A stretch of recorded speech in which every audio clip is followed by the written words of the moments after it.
casi todos los días, he vuelto a llegar tarde. ¿Y ahora qué? ¿Qué hago? ¿Me voy al parque o regreso a mi casa? Mejor voy a llamar a la puerta otra vez a ver si doña Lucha, la portera, me abre.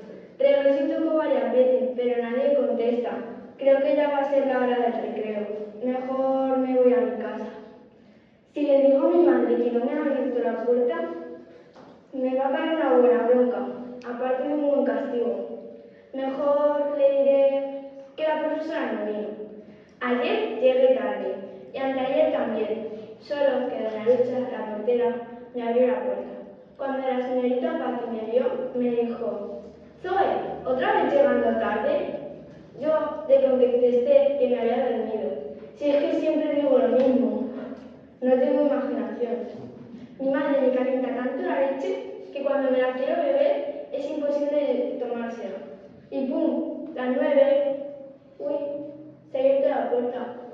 «Señora Lucha, ¿puedo entrar?». Ella dice: «Pasa, pasa», y me empuja hacia adentro. Me quedo parada afuera un buen rato como una estatua. ¿Y ahora qué le dijo a la señorita Patti?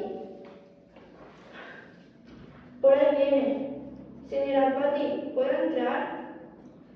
Ella me dice que sí, pero me mira con una cara de...